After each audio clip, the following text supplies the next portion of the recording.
परम पूज्य प्रातस्मरणीय श्री गुरु अर्जन देव जी महाराज का जन्म 15 अप्रैल 1563 को गुरु रामदास जी के घर में इनका जन्म हुआ।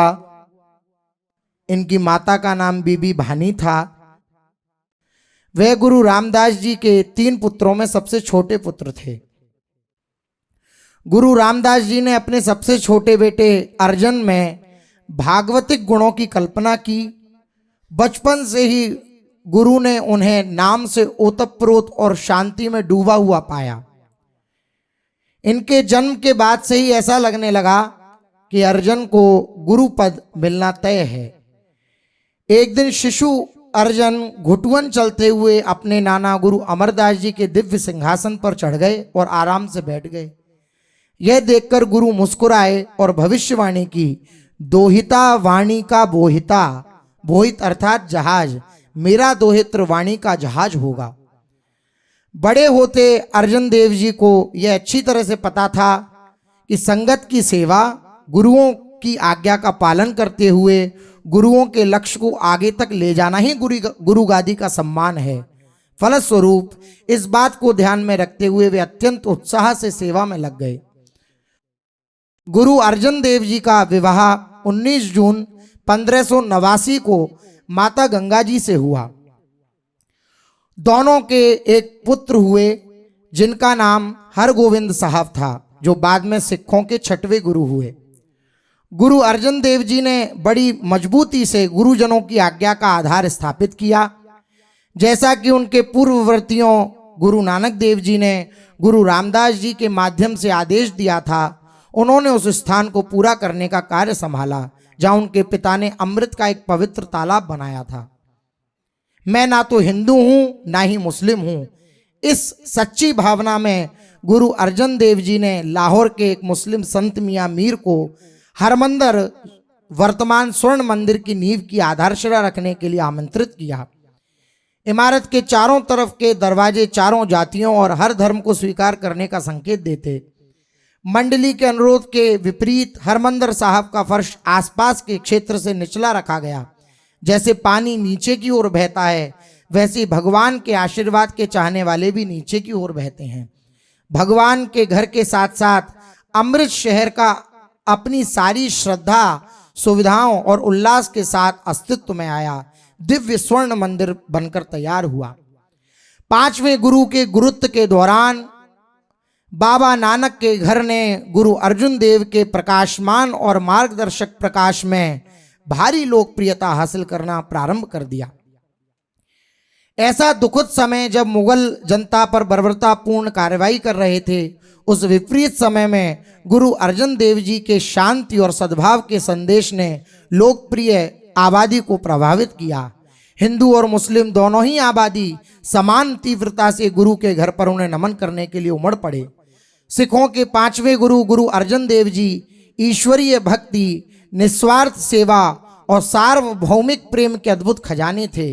वे दिव्य ज्ञान और आध्यात्मिक उत्कृष्टता के भंडार थे।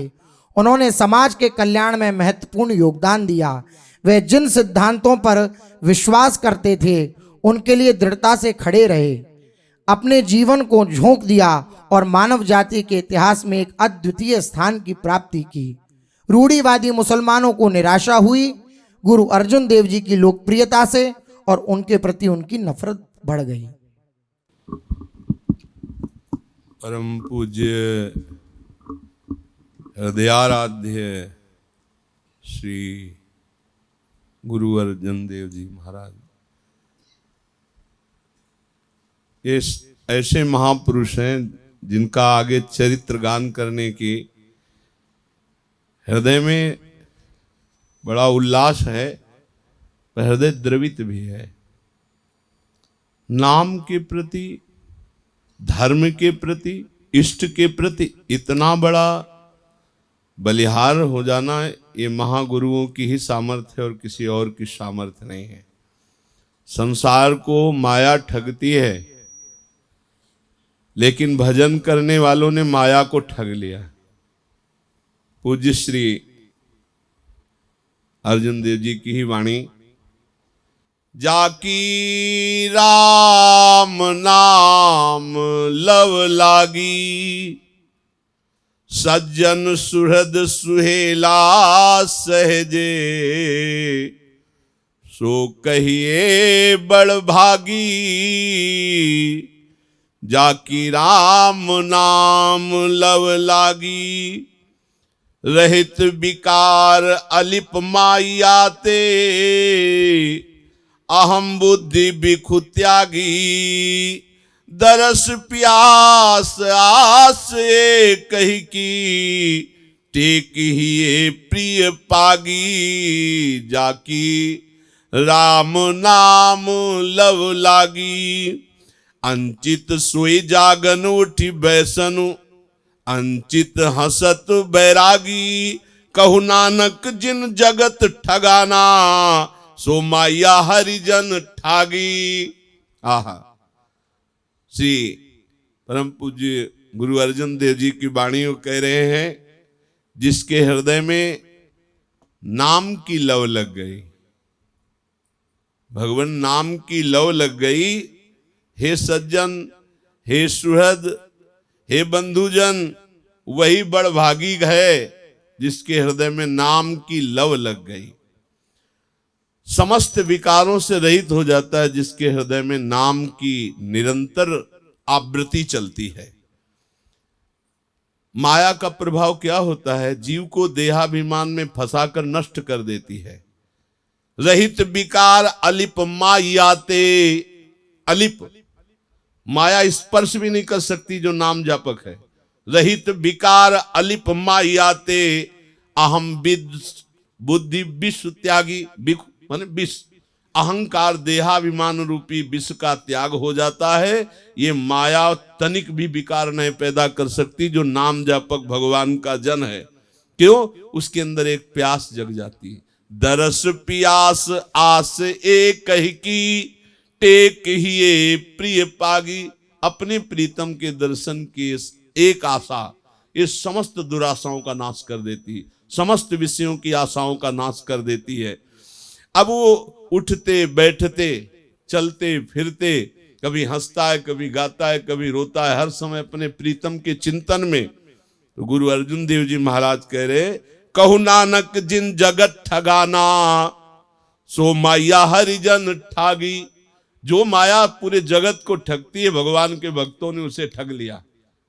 उसे ठग लिया कि वो एक भी नाम नहीं चुरा पाए, एक भी विकार नहीं पैदा कर पाए, और निर्विकार होकर अजित होकर वो निरंजन परम परमेश्वर परमात्मा को प्राप्त हो गया नाम जापक। इसलिए निरंतर नाम में जो रत है उनको कोई भी विकार परास्त नहीं कर सकता। पूज्य श्री गुरु अर्जुन देव के गुरुत्व के दौरान हजारों मूल लोगों ने इनकी आज्ञाओं का पालन करते हुए धर्म का आश्रय लिया। महापुरुषों का प्रताप ऐसा होता है, आपकी बहुत सरल ढंग से शिक्षा होती है, जो सुनता वो इन्हीं का हो जाता है। किसी भी धर्म में हो, सबके हृदय में परमात्मा तत्व विराजमान हो, सब उसी आनंद की पिपासा में है। जब कोई महापुरुष उस आनंद का वर्षण करता है तो किसी भी धर्मावलंबन जो लिए है आनंद के लिए, वो उसके अनुगामी हो जाते हैं, क्योंकि वहां अमृत की वर्षा होती है, शब्द रूपी अमृत की वर्षा होती है। तो बहुत से अन्य धर्मावलंबी भी पूज्य श्री अर्जुन देव जी का आश्रय लेकर उनके शब्द रूपी अमृत का पान कर रहे थे। प्रायः अमृतसर में भीड़ लगी रहती, लाखों अन्य धर्मावलंबी भी गुरु अर्जुन देव जी की शरण में रहकर उस परम अमृत शब्द का पान करते, जो उपदेश करते गुरुवाणी का। मुकुल के जो काजी, इनको बहुत जलन होती, अकबर को कई बार शिकायत की, पर सहनशीलता स्वीकार करके वो कुछ नहीं किए। बार बार उनको उकसाया अकबर को। सिख गुरुओं की लोकप्रियता, उनके अनुयायियों की वृद्धि पर तेजी से क्रोध बढ़ रहा था काजियों का। 1605 में अकबर की मृत्यु हो गई। जी ही मृत्यु हुई तो सबसे बड़े बेटे ने अब समझा कि मेरा साम्राज्य हो जाएगा और मैं इस संस्था को नष्ट कर दूंगा जो बढ़ रही है। सबसे अच्छा मौका है इस सिख समुदाय का ह्रास करने का। उसका नाम जहांगीर था। बहुत कट्टरपंथी इस्लाम धर्मावलंबी, संपूर्ण हिंदुस्तान उत्तर पश्चिमी भारत में मुगल साम्राज्य का बोलबाला था। उसका मन था कि संपूर्ण इस्लाम धर्म ही से युक्त हो जाए संपूर्ण भारत। मुगल दरबार से जुड़े हुए शक्तिशाली हिंदू जो गुरु अर्जुन देव के प्रभाव से अपने स्वयं के शक्ति आधार को तेजी से गायब होते देख उनको गिरफ्तार करने के लिए उनको प्रभावित करते, प्रेरित करते, गुरु अर्जुन देव जी को गिरफ्तार करने के लिए मुस्लिम उलेमा में शामिल हो गए। उन्हें सिख धर्म के दिल में खंजर घोंपने की उम्मीद की। जहांगीर तो पहले से ही चाहता था मेरा अगर चले, पर अकबर जब तक था तो चला नहीं। अकबर जब चला गया तो यही शासन सत्ता पे आया। उसने चाह की कि गुरु ग्रंथ साहब में इस्लाम की स्तुति लिख दी जाए और ये लिखा जाए कि इस्लाम सबसे बड़ा है। ऐसा लिखिए तो गुरु साहब इसके लिए राजी नहीं हुए और उन्होंने कहा हम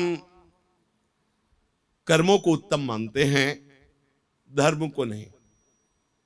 जो उत्तम कर्म करता है वही धर्मात्मा है। उत्तम बात यही है। जहांगीर दूसरी बात ये रखी थी कि आपके यहां जो दान आता है, पैसा आता है, उसको आप कर रूप में दें। तो गुरु अर्जुन देव ने इनकार कर दिया कि ये संगत के द्वारा दिया गया धन संत सेवा के लिए आता है, संगत सेवा के लिए आता है, इस पर किसी और का अधिकार नहीं है। जहांगीर ने अपनी ईर्ष्या से गुरु के शत्रुओं को तुरंत खवा पिला के, कुछ पद दे के, कुछ भेंट देकर अपनी तरफ किया। सिख धर्म और गुरु अर्जुन देव जी के खिलाफ कई निराधार आरोप लगाए। कहीं अर्जुन देव जी है, कहीं अर्जुन देव जी है, ऐसा लिखा पाया गया। सिख ग्रंथ पर हिंदू और मुस्लिम धर्मों को बदनाम करने का आरोप लगाया और दावा किया कि जहांगीर के बेटे और प्रतिद्वंदी विद्रोही खुसरू को गुरु अर्जुन देव द्वारा सहायता प्राप्त थी। अकबर और दरबार के कई अन्य अमीरों द्वारा खुसरो को भारत के एक बहुत उपयुक्त सम्राट के रूप में देखा जाता था। हालांकि उत्तराधिकार के युद्ध में जहांगीर ने पूरे हिंदुस्तान पर अपना अधिकार कर लिया, खुसरो ने केवल पंजाब को सुरक्षित रखा।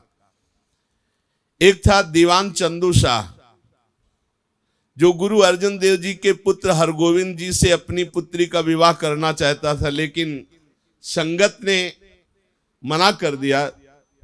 तो गुरु साहब इस संबंध के लिए सहमत नहीं हुए। तो जहांगीर के पास गया और उसने जहांगीर से गुरु अर्जुन देव जी के खिलाफ कई बातें जहर भरी, कान भरे। तदनुसार मई 1606 के अंत में गुरु अर्जुन देव जी को गिरफ्तार करने का हुक्म दिया जहांगीर। उनको बंदी बना लिया गया, लाहौर लाया गया, जहां उन्हें गंभीर यातनाएं दी गई। यातना का पहला दिन गुरु अर्जुन देव जी को कुछ भी खाने पीने को नहीं दिया गया और हुक्म हो गया कि रात भर इनको सोने न दिया जाए। नींद नहीं, भोजन नहीं, पानी नहीं, बार बार उनको पीड़ा दे दी जाती। वो सब शांति पूर्वक सहते और अपने सुमिरन में डूबे रहते।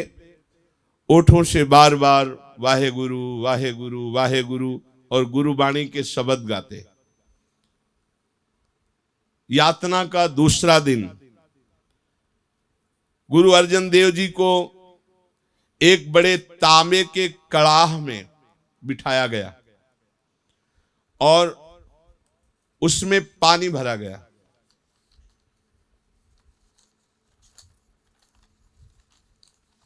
और उस कड़ाह के नीचे आग जला दी गई। यहां तक पानी भर दिया गया, कड़ाह में, बड़ी कड़ाह में बैठा दिया गया, आग जला दी गई। बराबर आग प्रज्वलित, जल खौलने लगा।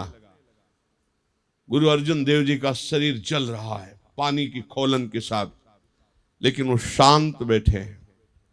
वाहिगुरु वाहिगुरु वाहिगुरु। ना चिल्ला, ना आह, ना कोई कष्ट भरी पुकार, ना उन लोगों पर क्रोध जो उन पर अत्याचार कर रहे थे। बस वो बार बार यही कहते, वाह वाहे गुरु, वाह वाहे गुरु, हे वाहे गुरु, सब कुछ आपकी इच्छा के अनुसार हो रहा है। आपकी इच्छा मेरे लिए सदैव मधुर है। उबलते पानी ने गुरु अर्जन देव जी का जो बड़ा ही सुकोमल शरीर था उबाल दिया। भयानक पीड़ा वाला विषय है, लेकिन आपके मुख में किंचन मात्र कहीं कोई कष्ट की सिकन भी नहीं। यातना का तीसरा दिन लोहे की कढ़ाई में बैठा दिया गया, नीचे से आग जला दी गई, खाली कढ़ाई, और ऊपर से लाल पकी हुई तपती बालू, रेत, ऐसे जो चना डाल देते एक क्षण में भुन जाए ऐसी बालू, और नीचे से आग जलाकर कड़ाह में बैठा दिया गया। गुरु अर्जन देव जी को लाल लाल गरम रेत उनके सिर पर डाली गई।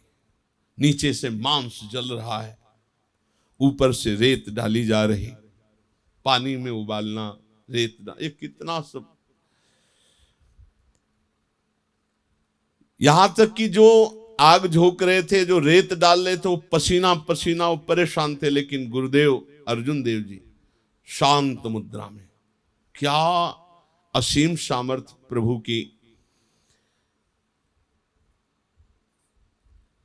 अर्जुन देव जी शांत रहे, कोई दर्द की आह नहीं, ना चिल्लाए, ना आ भरी, ना गुस्सा किया। बस सुमिरन करते और दोहराते, तेरा किया मीठा लागे, हर नाम पदारथ नानक को मांगे। बस निरंतर नाम चलता रहे। प्रभु आपका किया बड़ा मधुर है, आपका विधान बड़ा मधुर। क्या गुरुजनों की सामर्थ्य, क्या कैसी अद्भुत सामर्थ्य कि शिकायत भी नहीं है प्रभु से। नहीं, तेरा किया मीठा लागे, हर नाम पदारथ नानक को मांगे। बस नाम निरंतर चलता रहे, तेरा हर विधान बड़ा मीठा है।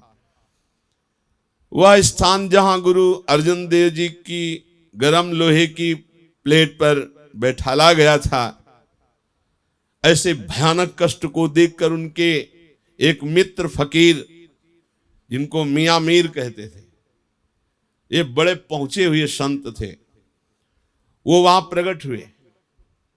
और मियां मीर ने जब देखा ये भयानक दृश्य, तो चिल्लाकर कहा, गुरु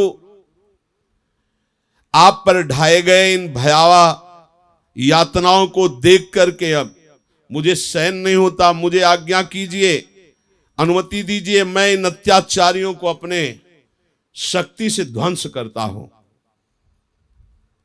मीर मियां के पास अलौकिक दिव्य शक्तियां थी, ऐसा प्रचलित भी था, वो चमत्कारी महात्मा थे। गुरु अर्जन देव जी मुस्कुराए और मियां मीर को आसमान की ओर देखने को कहा, उधर देखो। तो वहां से देखा मियां मीर ने कि स्वर्ग के बड़े दिव्य, जो गुरु अर्जन देव जी से इन दुष्टों और अहंकारियों को नष्ट करने के लिए दिव्य देवता अनुमति मांग रहे कि आप आदेश कीजिए। नहीं, तेरा किया मीठा लागे। मियां मीर जी ने कहा, साहब आप क्यों हुक्म नहीं देते इन दैवी शक्तियों को, इन दुष्टों को सबक सिखाना ही चाहिए। तब गुरु अर्जुन देव जी ने कहा, ये सब वाहेगुरु की इच्छा के अनुसार हो रहा है। क्या अद्भुत बात है। ये है जोई प्यारो करे सोई मोहि भावे, जो श्रीमद चतुरासी जी हरिवंशवाणी जी कह रही, जोई प्यारो करे सोई मोहि भावे। संत उपासक गुरुजन महापुरुष वही जो तेरा किया मीठा लगे। ये बहुत बड़ी बात है। अच्छे अच्छे पदार्थ पाना, अनुकूलता प्राप्त होना, उस समय बोले कि जोई प्यारो करे सोई मोहि भावे, पर ऐसी भारी यातना हो और प्यारे से कोई शिकायत हो फिर ये हो तेरा किया मीठा लगे, ये बहुत ऊंची बात है।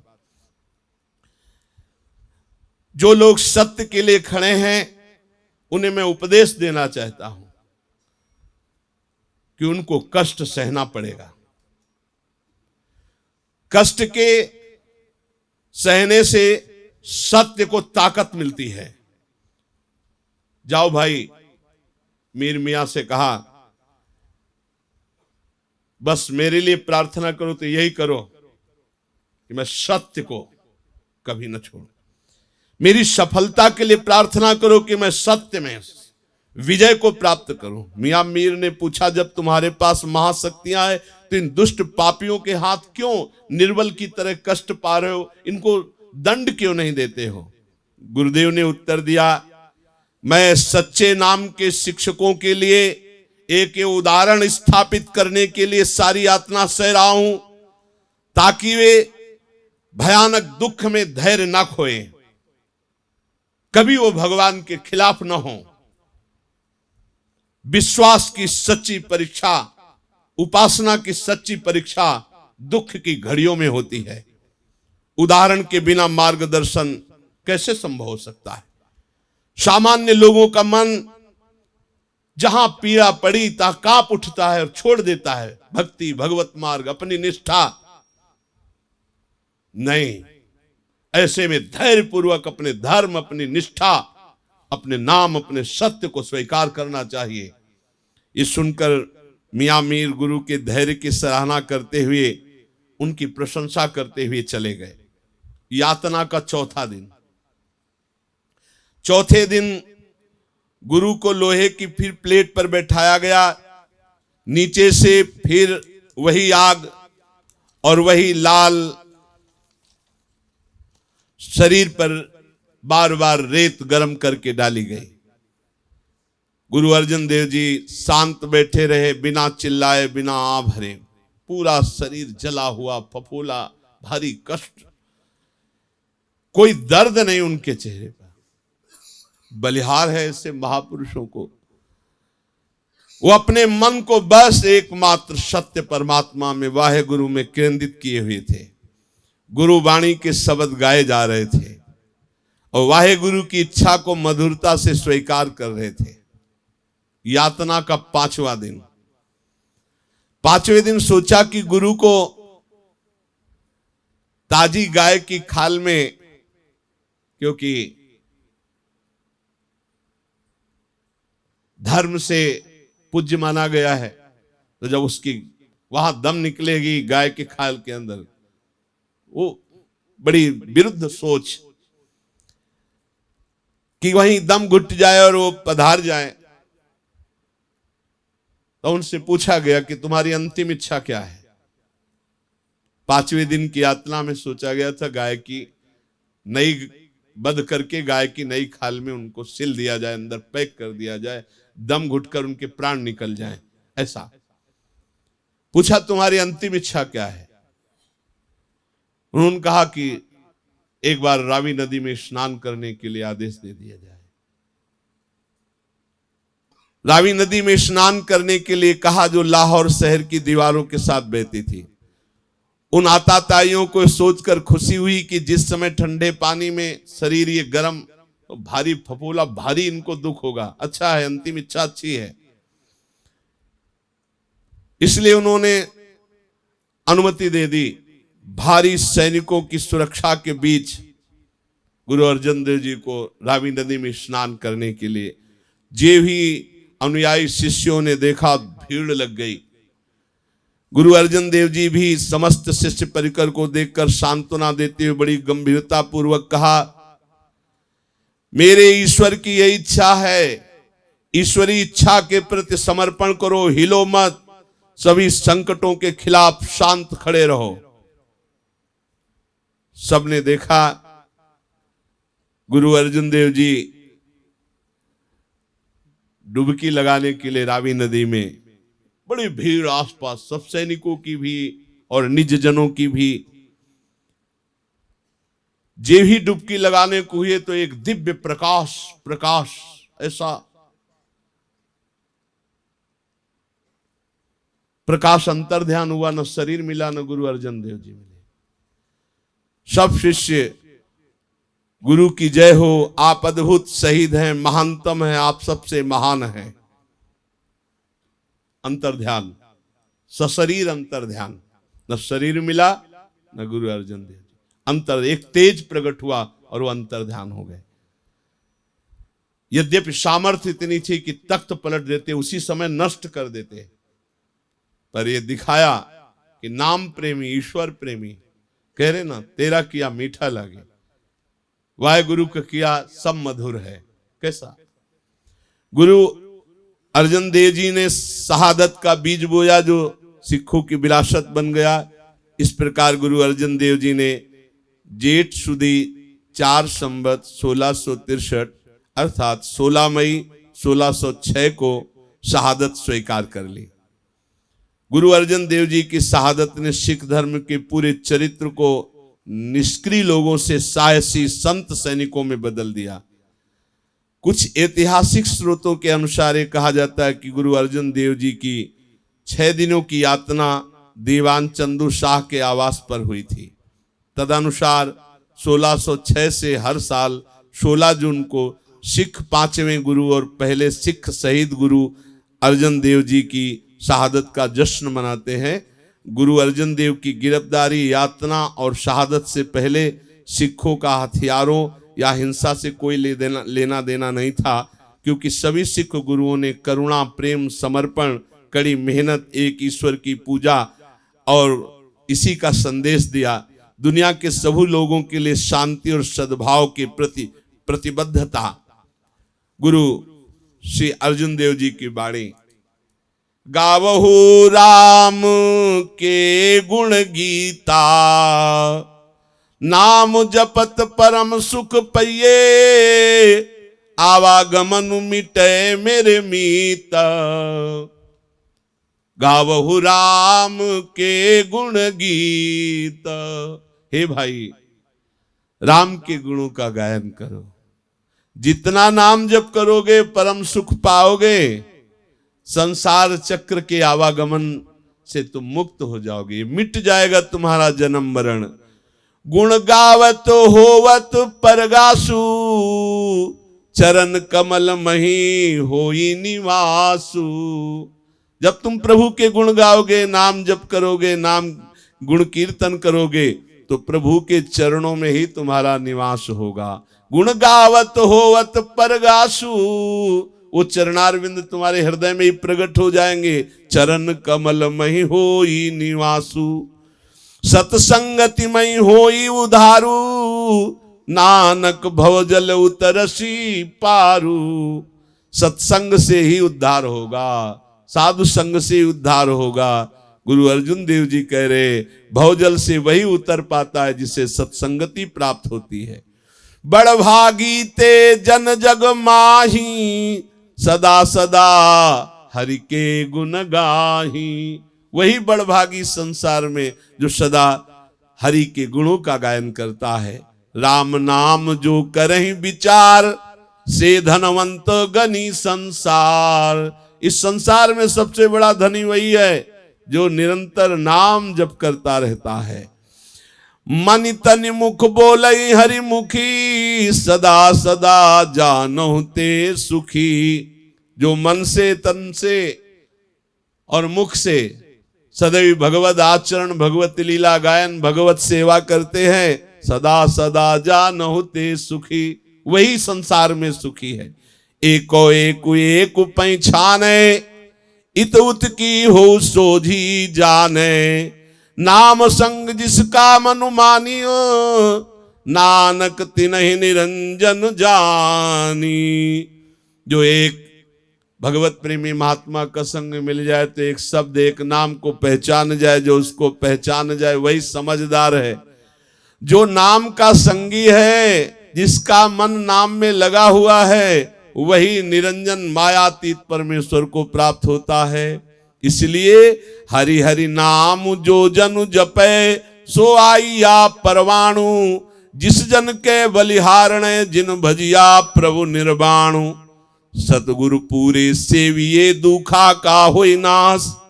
नानक नाम आराधिए कारजु आवे रास। जो निरंतर हरि हरि नाम जप करते हैं वही संसार से पार होते हैं। जन का बल क्या है? हरि का चिंतन, हरि का नाम, हरि के गुण। इसलिए भज लो, निर्वाण पद प्राप्त होगा।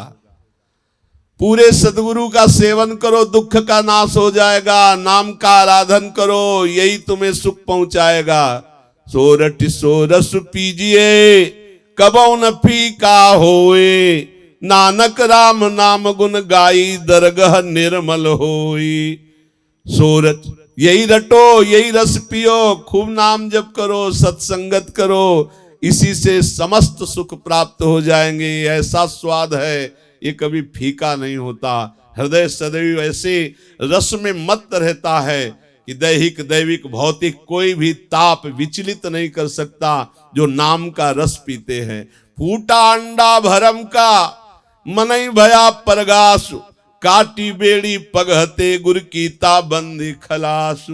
जो नाम जप करता है, जो सत्संग करता है, समस्त बंधनों से मुक्त हो जाता है, क्योंकि उसके हृदय में सच्चे ज्ञान का प्रकाश होता है।